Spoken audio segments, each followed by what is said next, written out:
तो जो जोश आप लोगों ने भी दिखाया, यही जोश आपको आज मेरी जर्नी में और मेरी ट्रेनिंग में लगेगा कि ये तो मेरे साथ हो रहा है, ये तो मेरी कहानी चल रही है। और जब आपको लगे कि आपकी कहानी चल रही है तो आप वहां पर रिस्पॉन्ड जरूर करना है, यस और नो? क्योंकि जो आप रिस्पॉन्ड करेंगे, जहां पर आप रिस्पॉन्ड करेंगे, ऊपर वाला तथास्तु बोलने वाला है, अगला नंबर आपका है।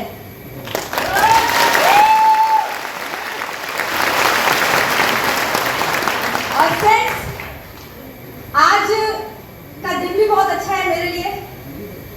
मथुरा वृंदावन होके बहुत सारी पॉजिटिव एनर्जी लेकर आई हूँ और देखो पहली कृपा यहीं पे बरसने जा रही है, तो ये भी एक बहुत ही पॉजिटिव इम्पैक्ट आज के सेशन में पड़ने वाला है। सो फ्रेंड्स, शुरुआत करती हूँ अपनी जर्नी से, अपनी यात्रा से। लेकिन अपनी यात्रा सुनाने से पहले, अपनी कहानी सुनाने से पहले मैं चाहूंगी आप लोग एक बार जोरदार तालियां मेरे मम्मी पापा के लिए बजाइए।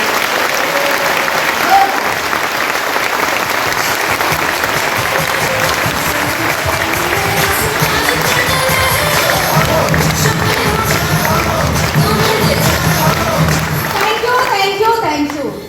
क्योंकि अगर आज मैं इस इंडस्ट्री में हूं और इस अचीवमेंट पर हूं, ऐसी जगह पर हूं जहां इतने लोग मुझे सुनने के लिए आए हैं, तो ये मेरी वजह से नहीं है, ये आप लोगों की वजह से है। क्योंकि मेरे फादर ने मुझे डायरेक्ट सेलिंग में तब इंट्रोड्यूस किया जिस समय डायरेक्ट सेलिंग में महिलाओं की कोई भी सक्सेस स्टोरी नहीं थी। किसी को देखकर सुनकर ये वो कह पाते कि देखो तुम्हें वैसा बनना है, उनके जैसा बनना है, वो बहुत पैसे कमा रही है, ऐसी स्टोरीज हमारे आसपास नहीं थी। लेकिन मेरे फादर ने तब मुझे इस इंडस्ट्री के विजन को देखते हुए मुझे इस इंडस्ट्री में इंट्रोड्यूस किया। आज यहाँ पर ऐसे कितने फादर हैं जिनकी डॉटर्स हैं? हैंडल्स करिए ना बड़ा वाला। अच्छा, तो आज के इवेंट के बाद मैं आपको बताऊं आप क्या डिसीजन लेने वाले हैं। आप अपनी बेटियों के लिए इस इंडस्ट्री को सबसे best platform as a career चुनेंगे। और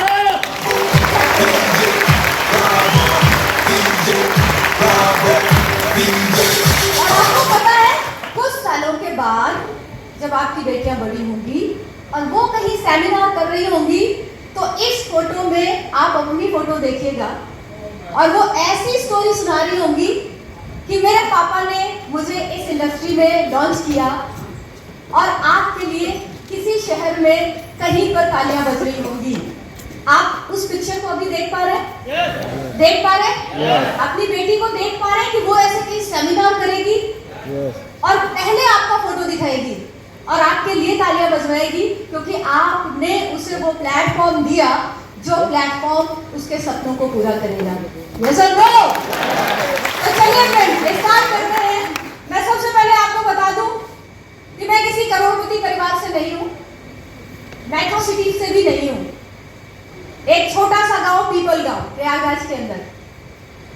मेरे फादर कई सारे बिजनेस उन्होंने किए, लेकिन ईश्वर की कुछ अजीब इच्छा रही होगी उनको लेकर कि उन्होंने जितने भी बिजनेस किए, एक के बाद एक, वो सारे बिजनेस सुपर फ्लॉप हुए। और जीवन में बचपन से ही हम लोगों ने आर्थिक संकट देखा। आर्थिक संकट गजब वाला, जो एकदम पीक पर होता है, सुप्रीम होता है, वो हमने अपने बचपन से देखना शुरू किया। और मैंने बचपन से एक और चीज देखी कि हमें बेस्ट देने के लिए मेरी मम्मी ने बहुत बचपन से, अर्ली एज से, बहुत, हम लोग बहुत छोटे थे, उन्होंने बहुत हार्डवर्क किया, बहुत संघर्ष किया। और मैं बहुत शिद्दत से बात मानती हूँ, मेरा विश्वास है कि इस दुनिया में सबसे बड़ा योद्धा एक माँ होती है।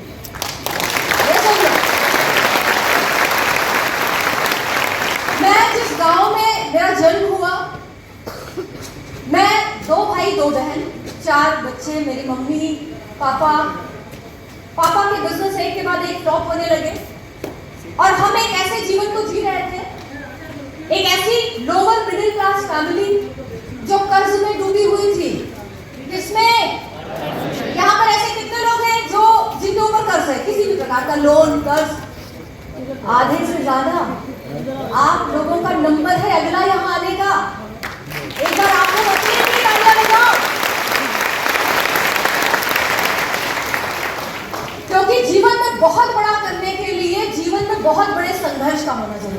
बहुत बढ़िया। जिस व्यक्ति के जीवन में संघर्ष नहीं, चुनौतियां नहीं, वो जीवन कभी महान बना ही नहीं। यस और नो? तो जब लाइफ में चैलेंज ज्यादा हो तो ऊपर वाले को धन्यवाद करो, थैंक यू गॉड, आपने मुझे इस लायक समझा कि इतना बड़ा चैलेंज मुझे दे दिया। दैट मीन्स कि अब मैं इस चुनौती को एक्सेप्ट करने के बाद, ओवरकम करने के बाद एक नया इंसान और मजबूत इंसान बनने जा रहा हूँ। यस और नहीं? यस। तो फ्रेंड्स, हम लोगों की फैमिली ऐसी थी, 2 भाई 2 बहन, घर की माली हालत अच्छी नहीं थी। पापा ने लोन लिया था बैंक से नया बिजनेस शुरू करने के लिए। बिजनेस शुरू हुआ और खत्म भी हो गया। बिजनेस तो खत्म हुआ लेकिन बैंक का लोन बढ़ता चला गया। साल दर साल ब्याज बढ़ा, ब्याज बढ़ा, ब्याज बढ़ा, और जब आप समय पर किस्त नहीं चुकाते हैं तो आपको पता आपके साथ क्या होता है? वसूली होती है। बैंक वाले हैं यहाँ पर, ये आते हैं वसूली करने और अकेले नहीं आते। किनको साथ में लाते हैं? पुलिस को साथ में लेकर आते हैं। हम लोग बहुत छोटे थे और हमारे गांव में जब वसूली के लिए पूरे एरिया की वो लिस्ट निकालते होंगे कि इस गांव में जा रहे हैं, कितने लोगों के यहाँ जाना है, तो गांव में जीप का आना ये बड़ी अनोखी बात है। जैसे आज अगर किसी गांव में हेलीकॉप्टर उतर जाए तो लोग देखने के लिए भी ना जाए शायद आज तो, लेकिन उस समय किसी गांव में अगर जीप जाती थी तो पूरा गांव देखने जाता था कि वो जीप कहाँ रुकने वाली है। तो वो जब जीप आती थी, हमारे घर आती थी, 2-3 जीप होती थी, उसमें पुलिस वाले होते थे, बैंक वाले होते थे, लेकिन उसके पीछे एक बहुत बड़ी भीड़ होती थी। बहुत सारे बच्चे दौड़ते दौड़ते वो जीप के पीछे लगे होते थे। और कई बार लोग पूछ लेते हैं वो कहाँ रहते हैं, तो जो बताने आते थे वो बताने नहीं आते थे, वो छोड़ने आते थे उनको घर तक। तो पूरी एक भीड़ आती थी उनके साथ और वो पूरी भीड़ आके हमारे घर के दरवाजे पर रुक जाती थी। मेरी मम्मी घर से बाहर निकलती थी, उन लोगों से बात करती थी, वो पुलिस वाले पूछते थे आपके हस्बैंड कहाँ हैं। कई बार मेरे पापा घर पे ही होते थे, मम्मी बोलती थी पापा हस्बैंड घर पे नहीं है, वो बाहर गए, क्योंकि उनको डर था कि अगर उन्हें पता चलेगा कि घर पे है तो हो सकता है गाड़ी में बैठा के ले जाए, ये भी हो सकता है। तो बोलती थी घर पे नहीं है। मेरे पापा का परिवार 5 भाइयों का परिवार है। मेरे पापा के बड़े भाई जो मेरे बड़े पापा और उनसे छोटे 3 और 5 भाई। लेकिन जब वो पुलिस वाले बैंक वाले घर के दरवाजे पर होते थे तो उन पुलिस वालों से बात करने के लिए सिर्फ मेरी मम्मी अकेली थी। कोई भी और व्यक्ति परिवार का नहीं आता था कि ये लेडी हैं, ये क्या बात करेंगी, चलो हम आते हैं, हम बातचीत कर लेते हैं, जो भी बात होगी। कोई नहीं आता था, सिर्फ मेरी मम्मी अकेले बात करती थी। तो ये बहुत बड़ा परिवार होना, आपको पता है परिवार कहाँ काम आता है? जब आपके घर में शादी ब्याह कुछ होगा, कोई प्रोग्राम होगा, कथा भागवत गृह प्रवेश जैसी चीजें होंगी, तो आपको रिश्तेदारों को बुलाना पड़ता है। उन रिश्तेदारों को जो उस प्रोग्राम के बाद अगले दिन बात करने वाले हैं कि आप यहाँ व्यवस्था में क्या क्या कमी थी, क्या अच्छा नहीं बना था, किचन को गलत बना दी, ड्राइंग रूम को बहुत छोटा कर दिया, यस और नो? ये सब बताने के लिए वो आते हैं आपके घर में प्रोग्राम अटेंड करने के लिए। वो कोई आपके शुभ चिंतक होते हैं? कोई शुभ चिंतक होते हैं? नो। मेरी मम्मी अकेले बात करती थी और उस संकट से निकलने के लिए उन लोगों ने जो उपाय सोचा कि भाई ये तो बेइज्जती होगी, ऐसा करते हैं कि रिलेटिव से उधार ले लेते हैं।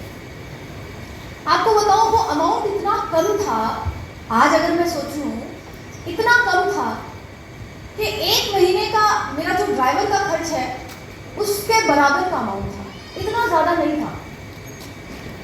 लेकिन उस समय उनके लिए वो पैसा बहुत ज्यादा था और उतना पैसा बैंक को देने के लिए उन्होंने 3 रिश्तेदारों से पैसे लिए।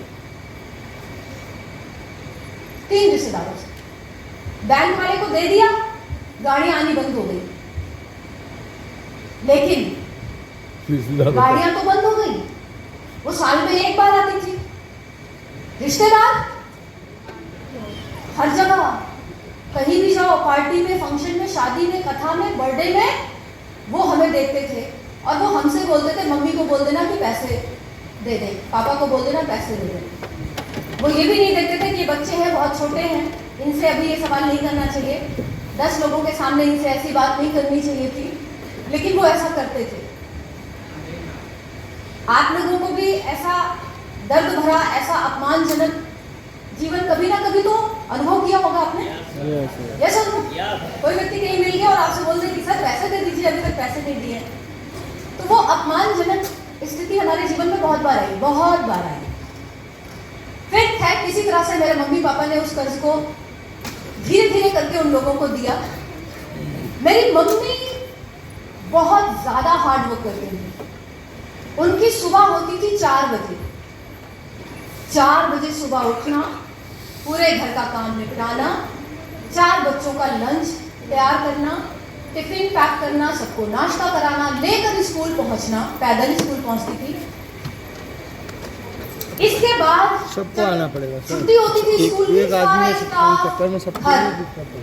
सारे बच्चे घर प्रोग्राम एक्सेप्ट 1 पर्सन, एक व्यक्ति को छोड़ के सारा स्कूल साफ हो जाता था और वो मेरी मम्मी थी। वो स्कूल में इसलिए रुकती थी ताकि वो बच्चों को ट्यूशन पढ़ा सके। उनके पास कोचिंग थी, वहाँ पर कुछ बच्चे उनसे ट्यूशन पढ़ते थे, वो बच्चों को वहाँ ट्यूशन पढ़ाती थी। उसके बाद वो स्कूल के पास किसी घर में जाके ट्यूशन पढ़ाती थी।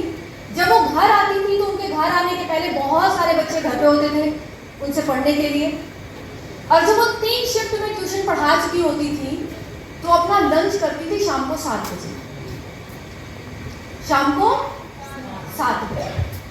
और जब वो लंच करने के बाद फ्री होती थी फिर वो डिनर की तैयारी करती थी, सुबह क्या बनेगा इसकी तैयारी करती थी, और बस उनकी यही जिंदगी थी। बहुत सालों तक उन्होंने ऐसी जिंदगी जी। परिवार के किसी भी फंक्शन में, lady function, marriage party, lady संगीत, उनका लेना देना नहीं था किसी भी प्रोग्राम से। कभी किसी खास प्रोग्राम में अगर उनको जाना भी हुआ तो 1 या 2 साड़ी, इवन मेरे सारे रिश्तेदारों को भी पता था कि आज वो क्या पहन के आएंगी, क्योंकि वो वही पहनती थी, हर फंक्शन में वो वही पहनती थी। बहुत संघर्ष इसलिए था ताकि बच्चों की पढ़ाई ना रुके, बच्चे अपने पैरों पे खड़े हो जाएं, और बच्चे पढ़ने में अच्छे हैं, हो सकता है कुछ ना कुछ आगे बढ़ जाएं। तो डेफिनेटली उनका जो संघर्ष था, जो इन्वेस्टमेंट था उनके बच्चों पर, उसका आज ईश्वर उन्हें बहुत अच्छा रिटर्न दे रहा है। बहुत अच्छा। आज मैं और मेरे बड़े भाई, हम दोनों यूनिवर्सल अकाउंट डायरेक्टर हैं। 1 महीने की हाईएस्ट इनकम जो हमने ली है वो 7.25 लाख रुपए ली है। एक समय था मेरी मम्मी ने एक साड़ी में बहुत सारी शादियां निपटा देती थी और सालों तक उनके साथ ऐसा ही रहा, लेकिन आज की डेट में वो हर छोटे मोटे फंक्शन पे वो 2, 3, 4 साड़ियाँ मैं उनको दिलाती हूँ। कभी कंफ्यूजन है, ये ले ये ले ये ले, मैं कहती सब ले लो, जो अच्छी लग रही है ले लो।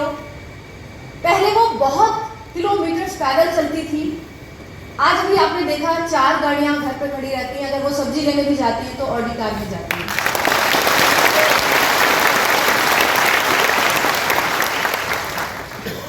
लाइफ पूरी तरह से चेंज हुई।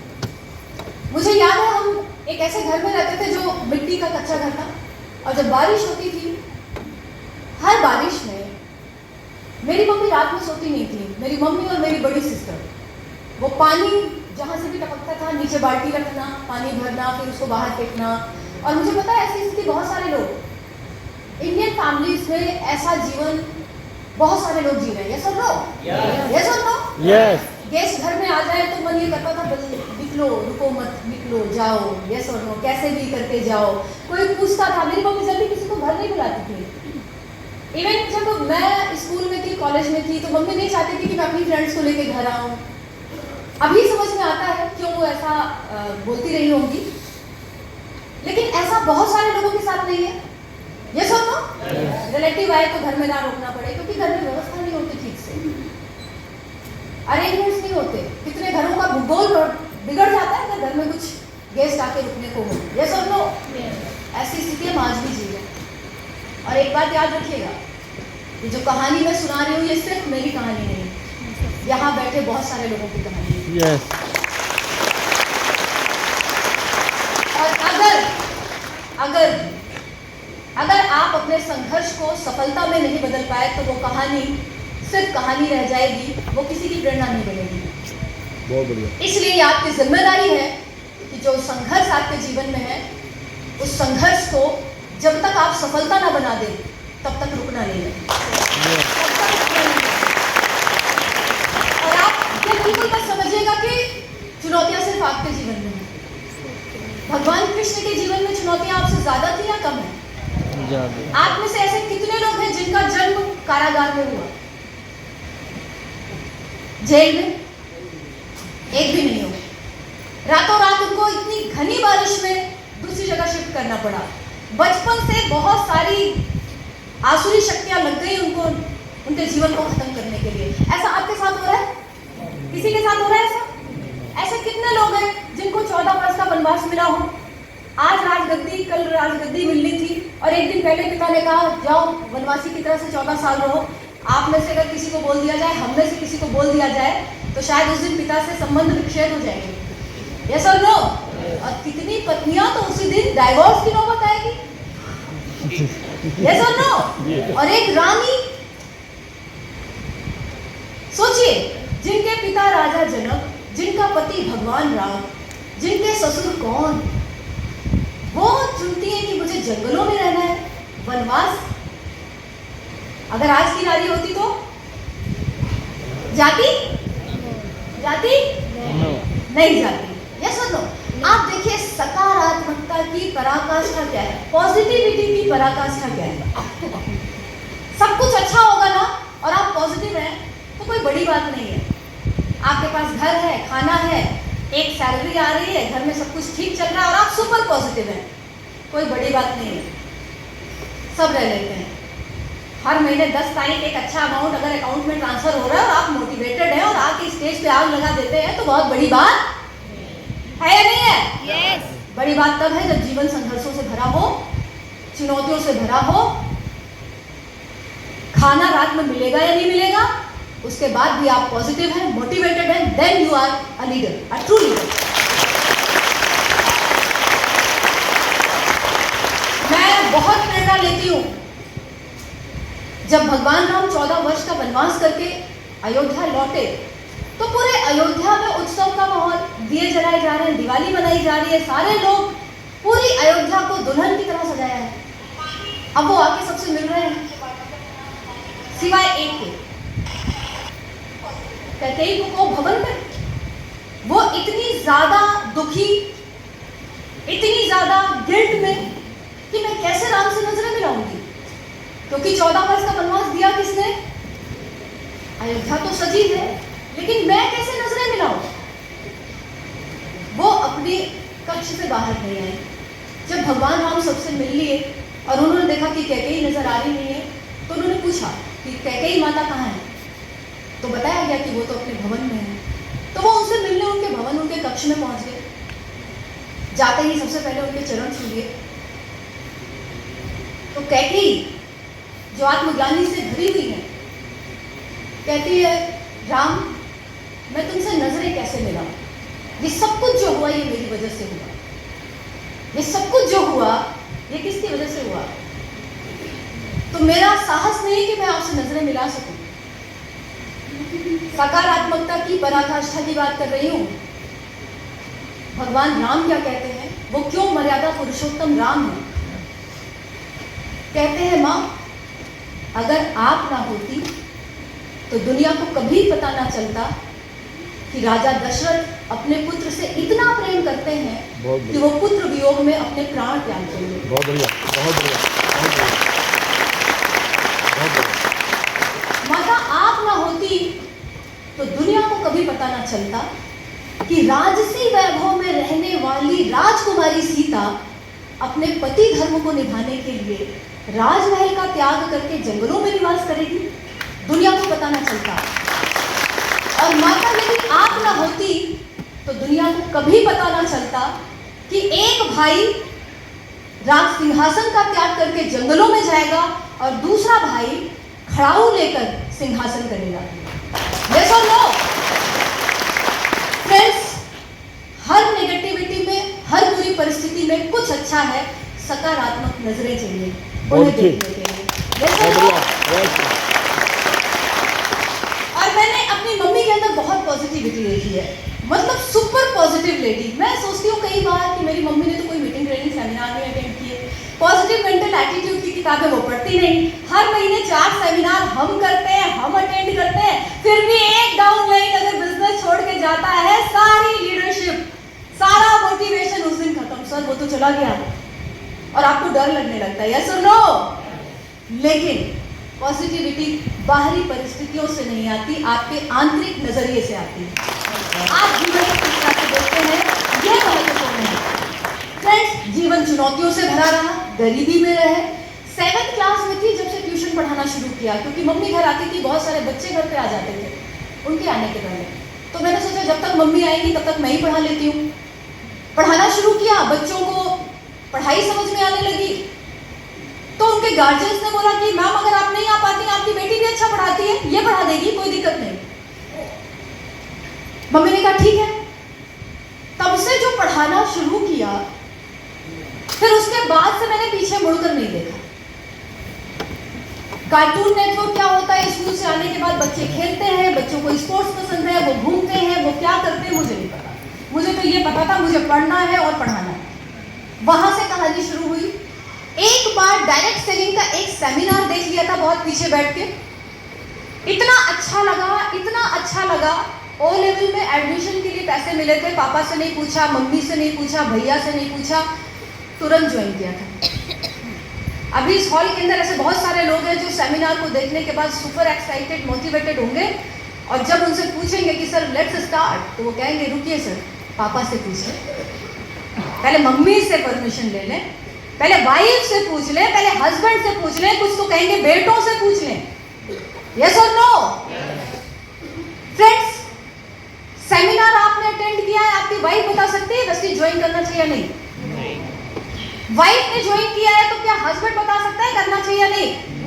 और सोचो, दुनिया के सारे क्रिमिनल बैंक रॉबरी करने से पहले, किसी का मर्डर करने से पहले अगर अपने घर पे एक बार फोन करके पूछ लेते कि सर पापा आज ऐसा प्लान बना है, हम 4 लोग हैं और आज एटीएम लूटने जा रहे हैं, करें कि ना करें? पापा क्या कहेंगे? क्या कहेंगे? पापा आज एक लड़की कॉलेज में पसंद आई है, प्रपोज कर दूं? पापा क्या बोलेंगे? तुझे कॉलेज इसीलिए भेजा है? हम नहीं पूछते, यस और नो? लेकिन वेस्टीज ज्वाइन करने से पहले सारे रिश्तेदारों का हस्ताक्षर लेकर आना चाहते हैं आप। ये संभव नहीं है। कुछ प्रोडक्ट इस्तेमाल करने की बात हो रही है, घर जमीन लिखने की बात नहीं हो रही है, प्रॉपर्टीज नहीं लिखनी है किसी के नाम, कुछ प्रोडक्ट बदलने की बात है। इतना भी अधिकार नहीं, इतनी भी क्षमता नहीं कि तो 4000 के प्रोडक्ट तो अपनी इच्छा से खरीद सको, और वो नहीं खरीद पाते जो अपना बर्थडे जाके कहां पे पार्टी करके आते हैं, ब्रांडेड कपड़े पहनते हैं। लोग कहते हैं मैम पैसा नहीं, और मैं उसके हाथ में आईफोन देखती हूँ। मैं कहती हूँ जब ये बेरोजगार है, इसके पास बाइक कहां से आई, इसके पास मोबाइल कहां से आया, ये रिचार्ज कैसे कराता होगा, इसी बाइक पे तेल कौन डलाता होगा? हर चीज मैनेज हो जा रही है, हर चीज मैनेज कर रहे हैं, बर्थडे आलीशान मना रहे हैं, फ्रेंड को गिफ्ट दिया जा रहा है अच्छे से अच्छा, लेकिन वेस्टीज नहीं चल रहा है, बाकी सारी चीज चला ले रहे हो। जिस दिन सारी चीज नहीं चलेगी और सिर्फ वेस्टीज चलेगा, उस दिन अगला नंबर आपका होगा और आप यहां पर होंगे। बस एक चीज हमेशा याद रखिएगा, आपके जीवन का संघर्ष कोई दूसरे व्यक्ति के हिस्से में आ ही नहीं सकता। आपकी भूख आपको ही महसूस होगी, आपका दर्द आपको महसूस होगा, आपके हिस्से की जो रिजेक्शन और असफलता है वो सिर्फ आपको झेलना पड़ेगा। अपलाइन नहीं झेल सकता, डाउन लाइन भी नहीं झेल सकता। कौन झेलेगा? कौन झेलेगा? और बहुत सारे लोग अगर अपलाइन को ले जाके प्लान करवा रहे हो ना, और अपलाइन शास्त्रार्थ करता है, उनको कन्विंस करता है, बहुत सारी चीजें रख के ज्वाइनिंग निकाल पाता है, तो वो अपलाइन की कामयाबी है, आपकी नहीं। जब तक वो सारे रिजेक्शन, अगर 1000 रिजेक्शन आपके भाग्य में लिखे गए हैं तो 1000 का चक्र आपको पूरा करना पड़ेगा। आप कह सकते किसी को नहीं। मैं आपको बता रही हूँ, जीता जागता स्वरूप किसी ने हाँ नहीं बोला, सब ने मना किया। कितना पैदल चलती थी गर्मियों में, मई जून के महीने में, मैं सोचती हूँ कितने प्लान दिखाए, कितने लोगों ने मना किया, इतने लोगों ने मना किया कि अगर एक व्यक्ति कभी हाँ बोलता था तो मुझे यकीन नहीं होता था, मुझे डर लगता था, अरे इसने हाँ बोल दिया, अब कैसे स्टार्टअप कराऊंगी, अब क्या करूँ, इसके साथ को हाँ बोल दिया है, क्योंकि मुझे ना की आदत लग चुकी थी, इस सब मुझे मना ही करेंगे। कितनों ने फोल्डर नहीं खुलने दिया। मेरी मौसी ने कहा कि अच्छा कंपनी है, तो मुझे लगा इंटरेस्टेड, मैंने कहा अच्छा रुकिए मैं समझाती हूँ। जैसे एक्साइटमेंट में मैंने फोल्डर निकाला था, कहीं रखो रखो, बताए टोपी पहनाने का बिजनेस। मेरे मामा ने बहुत गंभीरता से पूरा प्लान सुना। सुनने के बाद मुझे एडवाइस दी, पढ़ने में अच्छी हो, पढ़ाई पे ध्यान दो। मुझे तो बता दिया है, किसी और मामा को मत बताना। कंपनी भागेगी और सब मम्मी के पीछे लग जाएंगे। और पहले से ही हालत तुमको पता ही थी क्या है। और मेरी बुआ ने तो कभी अपॉइंटमेंट ही नहीं दिया, कभी नहीं दिया कि ना मिलेंगे ना सुनेंगे ना कुछ कहना करेंगे। और मेरे एक जीजा जी, मेरी मौसी के लड़की के हस्बैंड, मेरे जीजा जी, उन्होंने बुलाया। अरे मैं और गौरव सर एकदम सुपर एक्साइटेड, अरे अपने से बुला लिया है, वेस्टीज के लिए जानना चाह रहे और अपने से बुलाया। अब हम पहुंच गए दोनों, मैं और मेरे बड़े भाई। सब कुछ सुना, प्रोडक्ट मांगे, पहले से कुछ दिक्कत थी, हमने प्रोडक्ट दे दिए। एक चाय एक राउंड हो चुकी थी। मुझे लगा बड़े हैं तो पैसे तो खुद से ही दे देंगे, लेकिन चाय दूसरी राउंड भी खत्म हुई और पैसों की बात ही नहीं आ रही है। तो मैंने कहा चलो हो सकता है ऑनलाइन ट्रांसफर कर दें, घर चल के बाद में देख लेंगे। हम घर चले आए, पैसे की बात हुई नहीं। अगले दिन मेरी दीदी का फोन आया और बोली कि ऐसा है, जो प्रोडक्ट दे गए हो ना वो आके ले जाओ। मैंने कहा प्रोडक्ट लेके जाओ, ऐसा क्यों? कि वो जीजा जी के एक फ्रेंड है, वो फ्रेंड ने जीजा जी को एडवाइस किया है कि बिना डॉक्टरी सलाह के कोई भी प्रोडक्ट मत खाना। मैंने ये बात अपने भाई को बताई, उसने कहा यार पैसे भी नहीं दिए थे, प्रोडक्ट भी लौटा रहे, मैं तो नहीं जाऊंगा, बड़ी बेइज्जती होगी। लेकिन मैं गई। मैंने कहा ना, रिजेक्शन, जिस दिन आपको अपने बिजनेस से जुड़ी हर चीज से प्यार हो जाए, रिजेक्शन से भी प्यार हो जाए, yes or no, everything, enjoy the process, love the journey, not the outcome, not the results. Yes. मैं पहुंची, प्रोडक्ट लिया, निकली, आ गई, कोई बात नहीं। कौन सा प्रधानमंत्री है, 4 लोगों ने मना कर दिया तो बेइज्जती हो जाएगी, राष्ट्रीय अपमान हो जाएगा भाई। जिनके मन की उनके घर में नहीं चलती, वो दुनिया में बड़े शेर बनते हैं। अरे उसने कैसे मना कर दिया? अरे भाई कौन सा प्रधानमंत्री था कि राष्ट्रीय अपमान हो गया? ठीक है, मना कर दिया तो कर दिया। और जिंदगी में कितने लोगों ने मना किया होगा? जब मैंने ऑडी ली थी तो जल्दी से, आप जानते जब आप कुछ कार लेंगे, कुछ भी अचीवमेंट करेंगे तो सबसे पहले आप सोशल मीडिया जाते हैं। मंदिर जाने से पहले भी कहाँ जाते हो? फेसबुक, इंस्टाग्राम, ये सब नो स्टेटस पे लगाते हो सारी चीज। मैंने भी लगा दी। अब उसके हफ्ते 10 दिन के बाद मेरे जीजा जी ने, बड़ी जीजा जी पाइल्स वाले, उन्होंने देख लिया।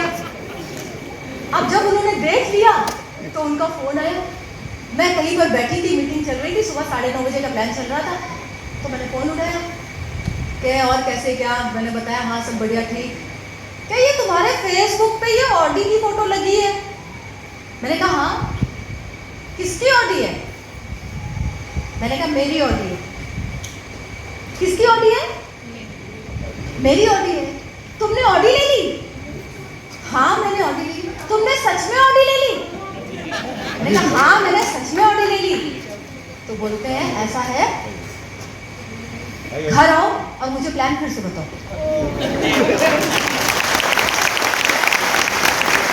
और मैं आपको बताऊं, मैं कब से आज तक नहीं गई हूं, आप भी मत जाना, मैं नहीं गई।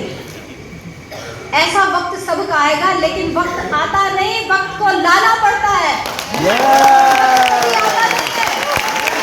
बहुत बढ़िया, बहुत बढ़िया, बहुत बढ़िया, बहुत बढ़िया। कितने लोगों जो अपना वक्त लाके दिखा दोगे दुनिया को। वक्त तो लाना पड़ेगा, अपने दम से वक्त लाना पड़ता है। वक्त कभी आता नहीं है, अपना टाइम कभी आता नहीं, अपना टाइम लाना पड़ता है। Yes or no? So friends,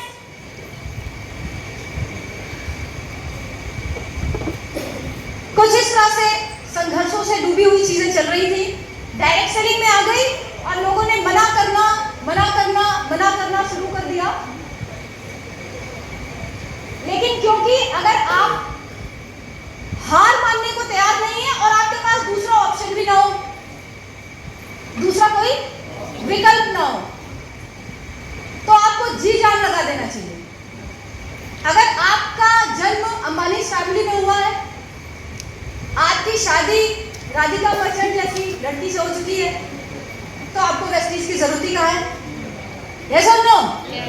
लेकिन अगर ऐसा नहीं है, आप अंबानी फैमिली से भी नहीं आते, पुरखों ने 10-20 करोड़ की प्रॉपर्टी भी आपके लिए नहीं छोड़ी है, तो आप ये समझ लो कि आपके पास ऑप्शन और इसके बाद भी ढीला ठवाली से काम कर रहे हो, मनमौजी काम कर रहे हो। आदमी नौकरी में इतना कमिटेड है, ग्लूकोज चढ़ रहा है और नौकरी पे जा रहा है, फ्रैक्चर है टांग, ऑफिस जा रहा है। होता है ऐसा? मैंने तो खूब देखा अपनी टीम में, प्लास्टर बंधा है, ऑफिस जा रहे हैं। वेस्टीज करने की बात आएगी, कल बारिश में भीग गए थे, सर्दी हो गई, सर आना तो चाह रहे थे लेकिन तबीयत खराब हो गई। जरा सी खरोंच आ जाए शरीर पे, सर चोट लग गई, ऐसे लोग वेस्टीज में कामयाब होंगे? नेवर। वेस्टीज योद्धाओं का बिजनेस है, कायरों का नहीं। ये बिजनेस, अगर इस बिजनेस में टिक गए तो योद्धा बनना मजबूरी है, बनना पड़ेगा। नहीं बन पाए, ये सिस्टम फिल्टरेशन पे काम करता है, लात मार के बाहर करता है। आप रह नहीं सकते कि आप वेस्टीज में भी हैं और आप असफल भी हैं, आप कामचोर भी हैं, ज्यादा दिन नहीं चलता। वेस्टीज में है तो हार्ड वर्किंग बनना पड़ेगा, योद्धा बनना पड़ेगा। तैयार है? रेडी? सो फ्रेंड्स, धीरे धीरे करके जीवन में कुछ बदलाव आने शुरू हुए। कुछ ऐसे लोग मिल गए जिन्होंने यस बोला, जिनके साथ काम शुरू किया। काम शुरू करते करते कुछ ना कुछ अचीवमेंट्स आने लगी और उन अचीवमेंट्स से लोगों के मुंह बंद होने लगे। तो शास्त्रार्थ करके मुंह नहीं बंद करना है, काम करके उपलब्धियां लेके। यस और नो? आपकी उपलब्धियां लोगों के मुंह को बंद कर सकती है, आप नहीं बंद कर सकते। पहला ट्रिप इंडोनेशिया वाली, मेरे खानदान में किसी के पास पासपोर्ट नहीं था जब मैं पहली बार इंडोनेशिया गई थी। स्कूबा डाइविंग सुना है आप लोगों ने? समुद्र के नीचे मछलियों के साथ, कैटरीना कैफ, जिंदगी ना मिलेगी दोबारा, कुछ याद आया? याद आ गया? अरे भाई, हम लोग कहाँ ये सब, जिंदगी भर तालाब देखा था घर में, गांव में भैंसे देखी थी, स्कूबा डाइविंग तो सोचा नहीं था। पहली बार गए, मैंने कहा सब जैसा करेंगे मैं भी कर लूंगी। एयरपोर्ट से एक ही बात पता थी, जो सब करेंगे वही करते रहना है, क्योंकि पहली बार एरोप्लेन, पहली बार विदेश यात्रा। तो वहां पे गाइड कुछ समझाते हैं, ऊपर जाके कुछ समझाते हैं कि अगर सब कुछ ठीक है तो ये, अगर कुछ गड़बड़ है तो ये आप लोगों को भी पता होगा ना, गाइड ऊपर समझा देता है। लेकिन पहली बार कहाँ समझ में आता है, कुछ समझ में नहीं आया। अंदर चले गए, अंदर गए तो जो मेरा गॉगल था उसमें पानी भरने लगा। वो ऑक्सीजन सिलेंडर लाद देते हैं, मुंह में लगा देते हैं, आंखों को बंद कर देते हैं तेज से। तो आंखों में पानी भर रहा था तो कुछ मुझे दिख ही नहीं रहा था, मैं आंख खोल ही नहीं पा रही थी, तो देखूं क्या। अब जब वो सीढ़ियों से नीचे गए, शिप जो था वो जाता है पूरे समुद्र के सबसे गहरी जगह बीच में, चारों तरफ कोई नजर नहीं आ रहा था, एक पर ना परिंदा, सिर्फ हम। अब नीचे गए पानी के, कुछ दिख नहीं रहा है, तो मैंने सोचा पहले ऊपर जाऊं, ठीक तो करूं। अब जब मैं ऊपर जा रही थी तो मेरे साथ ये जो गाइड आप देख रहे हो, ये बंदा, इसे लगा कि ये डर रही है। मैं ऊपर चढ़ी, उसने मेरा पैर पकड़ के नीचे खींच दिया। मैं फिर से ऊपर चढ़ी, उसने पैर पकड़ा, फिर से नीचे खींच दिया। अब मरता क्या ना करता, मैंने पूरी ताकत से उसके कंधे पे लात मारी। वो पानी के अंदर, मैं पानी के बाहर। फिर पीछे पीछे वो आया मेरे, और ये डर रही है अपनी भाषा में। मैंने कहा डर नहीं रही हूँ, मेरी आँख में पानी जा रहा है, मुझे कुछ दिख नहीं रहा है। उसके बाद सब कुछ बदला गया, मेरा आँख का गॉगल बदला गया, मैं फिर से पानी के अंदर गई। अब जब मैं पानी के अंदर गई तो मैं देख रही हूँ चारों तरफ रंग बिरंगी मछलियाँ। जल परी का नाम सुना है? बिल्कुल वैसी फीलिंग आ रही थी, जल परी जैसी फीलिंग आ रही थी, मुझे बहुत अच्छा लग रहा था। और फिर मुझे याद आया मेरे मामा, जिन्होंने कहा था ये प्लान किसी और को मत देना। मैंने कहा थैंक गॉड मामा की बात नहीं मानी। नहीं पीपल गांव, और पीपल गांव की वो कीचड़ वाली गलियां, कच्चा घर, जिंदगी भर यही रह पाती। इंडोनेशिया के बाली में इतनी खूबसूरत जगह में तो कभी ना होती।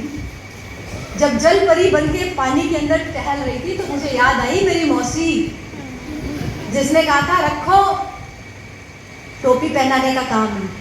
और मैंने कहा थैंक गॉड मैंने उनकी बात नहीं मानी। यस और नो? आप भी मत मानना।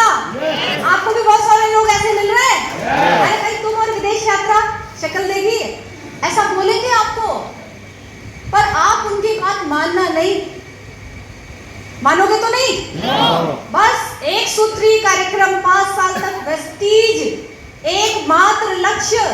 जिस तरह से अर्जुन को मछली की आंख के सिवा कुछ नहीं दिख रहा था, आपको भी अपनी उस 2 लाख 5 लाख की चेक के अतिरिक्त कुछ नहीं नजर आना चाहिए, कुछ भी नजर नहीं आना चाहिए।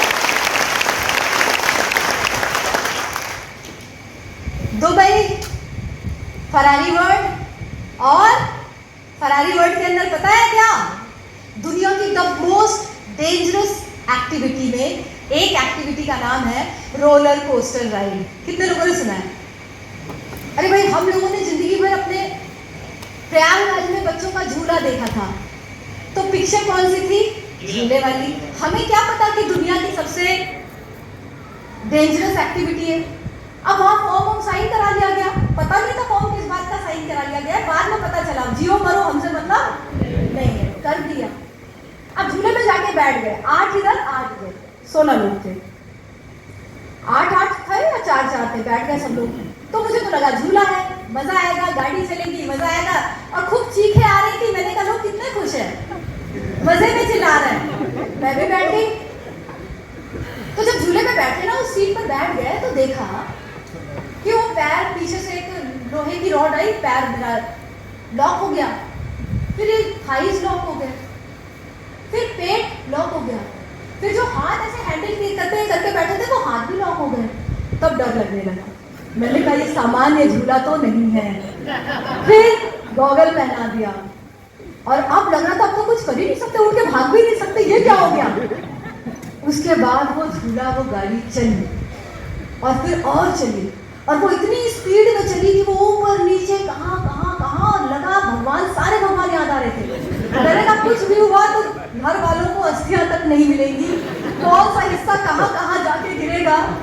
भगवान, इतनी बुरी हालत तो सिर्फ मेरी नहीं, जितने बैठे थे धोखे में बैठ गए थे, किसी को पता ही नहीं था वो क्या है, धोखे में सब बैठे थे। और जब वो गाड़ी आके रुकी, सब बेहोशी की हालत में, सब बेहोश, किसी तरह से झूले से बाहर निकले और बेहोशी की हालत में ही थे। अगले लोग बैठने जा रहे थे जिनका नंबर था, बस उन्होंने इतना पूछा, सुरभि जी। मैंने कहा सर, जाओ और खुद से मजा करो। तो बहुत मजे किए हमने। स्टार क्रूज को क्या कहना, आपको पता ही है। स्टार क्रूज, वो बड़ा सा चांद, मैंने देखा स्टार क्रूज पे चांद बहुत बड़ा सा दिखता है, बहुत सुंदर दिखता है, आप लोगों ने भी फील किया होगा। और ऐसा लगता है कि पूरी दुनिया जल से भर चुकी है, पूरी दुनिया डूब रही है, सिर्फ इस शिप के अंदर जो लोग हैं वही जिंदा है, और बाकी पूरी दुनिया चली गई है। और तो नेटवर्क लगता नहीं है, वहां नेटवर्क काम नहीं करता, तो कोई पूछता भी नहीं मैम गड्ढिया में क्या दें, ये सब लो, एकदम टेंशन फ्री लाइफ होती है। तो वैसे ही इसीलिए करना है, क्योंकि अपने से स्टार क्रूज कभी नहीं जाओगे, चाहे जितना पैसा कमा लो, अपने से आप कभी दुबई नहीं जाओगे। मैंने बहुत सारे करोड़पतियों को देखा, पैसे की कमी नहीं है, लेकिन फिर भी कहीं घूमने नहीं जाते, वही नानी का घर, वही दादी का घर। तो इसलिए वेस्टीज करना है फ्रेंड्स। ये देखिए थाईलैंड, और जो बगल में खड़े इन्हीं का तिरंगा था, और ये बगल में फोटो में से मैंने 2-3 बार रिक्वेस्ट की, सर प्लीज मैं ले लूँ, क्लिक कर लूँ, तब आप आ जाना, लेकिन वो हटा नहीं, उसे लगा था कि कहीं मैं लेके निकल ना लूँ। लेकिन हाँ, विदेशी धरती पे अपना तिरंगा लेकर अलग ही बात होती है, अलग ही फीलिंग होती है, प्राउड फीलिंग होती है। मेरे पास एक स्कूटी थी जो कभी मैं चलाती नहीं थी, घर के अंदर सजा के दुल्हन की तरह रखी थी, क्योंकि फ्यूल डलाने का पैसा नहीं था। 100 रुपए पेट्रोल के लगते थे, 20 रुपए में मैं अपने इंस्टीट्यूट पहुंच जाती थी। तो स्कूटी थी तो, लेकिन चलती नहीं। लोग कभी मुझे ऑटो में बैठा देख लें, कहते सुरभि स्कूटी कहाँ है, मैं कहती थी सर्विसिंग पे गई है। मुझे बहुत बाद में पता चला कि नई स्कूटी की इतनी ज्यादा सर्विसिंग नहीं होती जितनी मैंने बता डाली है। तो ज्यादातर यही था, अपनी स्कूटी किसी को नहीं देती थी चलाने के लिए, सिवाय मेरे एक कजन के, क्योंकि उसने मुझे सिखाई थी, और बड़ी शर्तों पे देती थी। जो बैठेगा उसका वजन 40 किलो होना चाहिए, जिसको बैठाओगे, वैसे तो बैठाओगे नहीं, अगर बैठा लिया तो 40 किलो से ज्यादा वाले को नहीं बैठाओगे, कीचड़ होगा तो स्कूटी से उतर के तुम कीचड़ में जाना, लेकिन स्कूटी पे दाग धब्बे नहीं आने चाहिए। जब पहली बार किसी चीज़ को बड़ी मशक्कत से पाते हो ना, तो वो ऐसे ही, अगर मैं बारिश होती थी मैं उठ के बैठ जाती थी कि गाड़ी भीग तो नहीं गई, गाड़ी पे खरोच तो नहीं आ गई। और मेरे घर में सबको ये बात पता था कि ये अपनी स्कूटी किसी को छूने के लिए भी नहीं देती। लेकिन आज पहली कार 7,50,000, दूसरी कार 9 लाख 9.5 लाख i20, तीसरी कार मेरे बड़े भाई ने ली थी सियाज, चौथी कार जो बाहर खड़ी है रेड कलर की होगी, पांचवी कार फॉर्च्यूनर, और आज मेरे घर के बाहर का सीन ये है।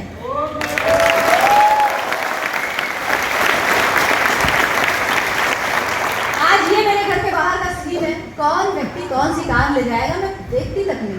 एक समय था मैं स्कूटी भी नजर सीसीटीवी कैमरे की तरह नहीं छोड़ पाती थी अलग, और आज कहाँ कौन सी गाड़ी लेके जाएगा मैं बिल्कुल भी ध्यान नहीं देती।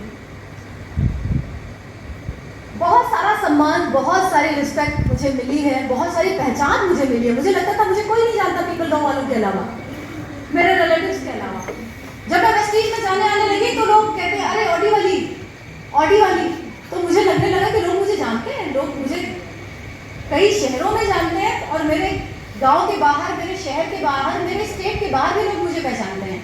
बहुत सारे यूथ एम्पावरमेंट सेमिनार मैंने किए, सोशल मीडिया पे बहुत सारे लोग मुझे फॉलो करते हैं, बोलते हैं, बहुत सारे लोगों के मैसेजेस आते हैं कि मैम आप हमारे इंस्पिरेशन है, मैम आपसे इंस्पायर होते हैं। लीडिंग लेडी में मुझे फीचर होने का मौका मिला, और जब मेरे पास एक कॉल आई थी मैंने मना कर दिया था, क्योंकि मुझे लगा दिन भर में 10 प्लान करती हूँ, इतने का मेरा ऑर्डर निकलता है, अगर 3 दिन के लिए गायब हो गई तो मेरे बिजनेस पे इसका फर्क पड़ेगा। फिर मैंने अपने भाई को बताया कि आई थी कॉल, मैंने मना कर दिया।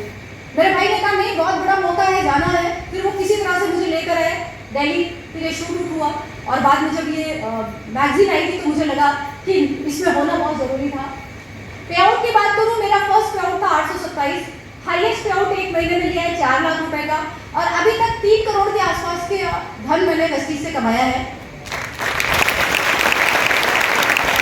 वेस्टीज से मैंने 3 प्रॉपर्टीज बनाई है, और साथ ही साथ में एक जो बहुत बड़ा ट्रांसफॉर्मेशन मेरी पर्सनालिटी में हुआ। पहले गांव में जैसे लोग रहते हैं उस तरह से मेरी लाइफ थी, लेकिन वेस्टीज ने मेरा जीवन पूरी तरह से बदल दिया, और आज पूरी तरह से मेरी लाइफ चेंज हो चुकी है, एक यू टर्न ले चुकी है।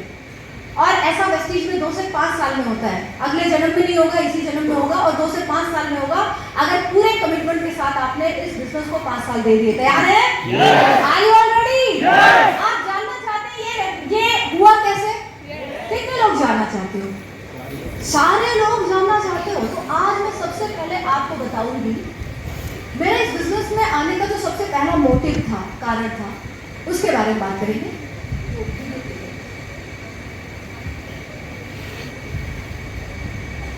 मोटिव मेरा क्या था वो इस वीडियो से समझेंगे, देन फिर आगे ट्रेनिंग को स्टार्ट करेंगे।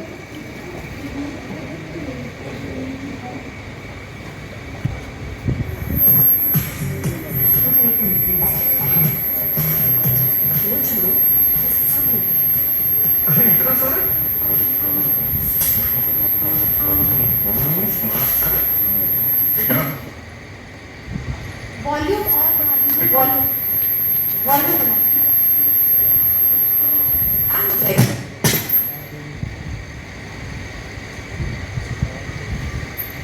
सारा काम मेरा बेटा ही करेगा, ये बच्चे कुछ नहीं करेंगे। अंकल एक मिनट प्लीज, वो छोड़ो, ये सब लेते हैं। अरे इतना सारा? बहुत सस्ता है। स्मार्ट है बेटा, ये सस्ता सामान हमें बहुत महंगा पड़ता है। कोई बात नहीं अंकल, चिल, खराब हो जाएगा तो नया खरीद लेंगे। सारा काम मेरा बेटा ही करेगा, ये बच्चे कुछ नहीं करेंगे। ओ हेलो अंकल, क्या कौन है, कौन आपका बेटा? इंडियन आर्मी में है, आजकल सियाचिन बॉर्डर पे पोस्टेड है। बेटा ये जो तुम विदेशी सामान खरीदते हो ना, इन्हीं पैसों से एक पड़ोसी देश हमारे जवानों से लड़ने के लिए हथियार बनाता है। बेटा एक बात कहूं, आप लोग टीपी में अपना तिरंगा तो लगाते हो, लेकिन वहां का सामान खरीद कर उनकी सेना को मजबूत बना लेते हो। सॉरी अंकल, ऐसा तो हमने कभी सोचा ही नहीं था। वी आर एक मिनट,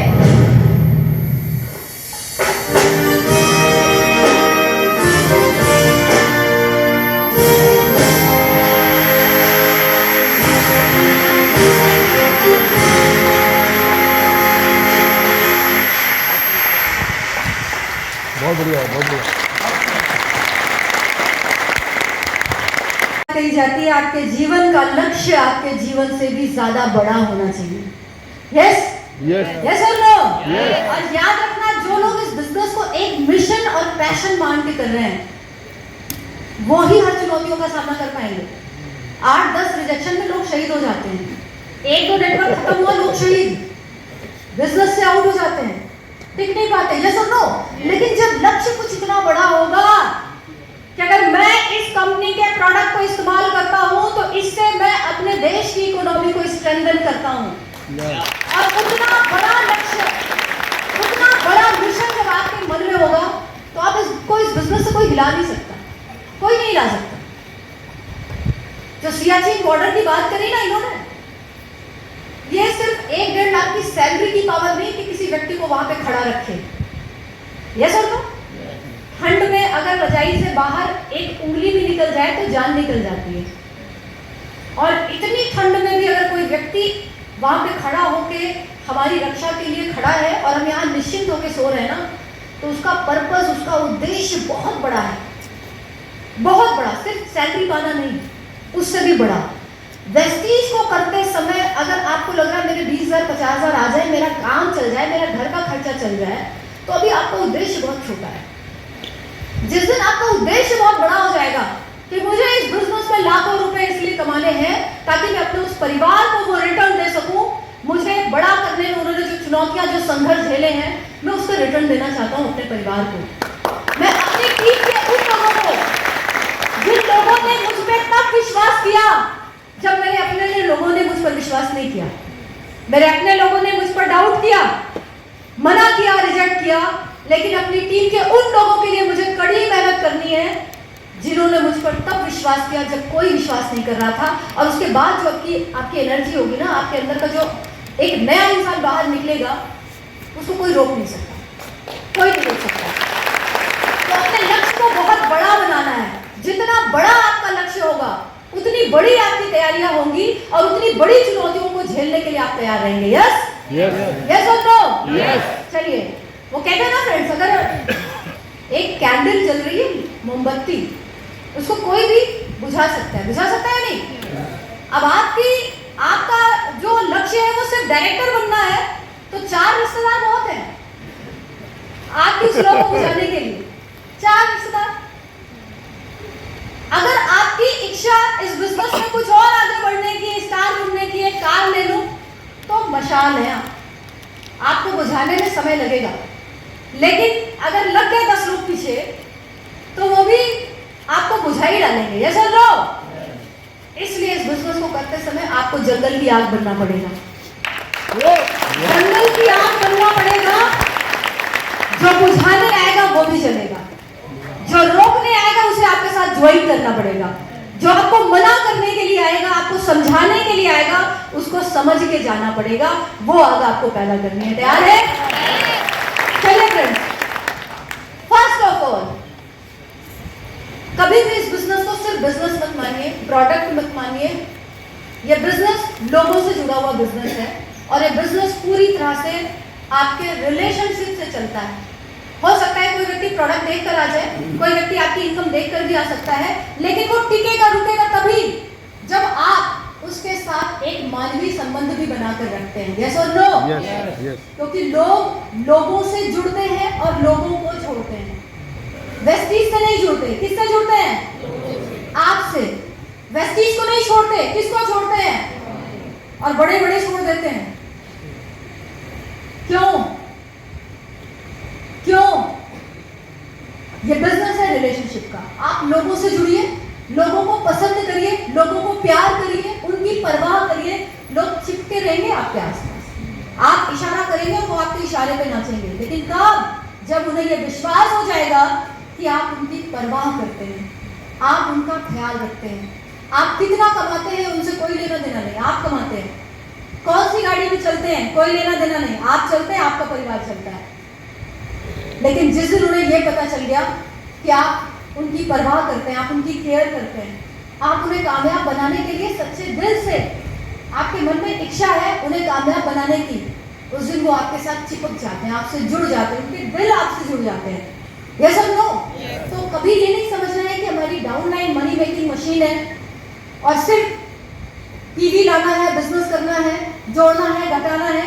कई बार बिजनेस के अलावा भी उनके घर परिवार में उनकी शारीरिक स्थिति, मानसिक स्थिति में क्या चल रहा है, जब आप वहां जाके उनको हील करते हैं तो निश्चित रूप से लोग आपके साथ हमेशा से जुड़ जाते हैं और जुड़े रहते हैं। यस? आप लोग भी एग्री करते हैं? तो direct selling is all about relationship. व्यवहार करने वाला व्यक्ति ही व्यापार कर सकता है। जिस व्यक्ति के अंदर व्यवहार कुशलता नहीं होगी वो दुनिया के किसी भी कारोबार को नहीं चला सकता, फिर वो चाहे वेस्टीज हो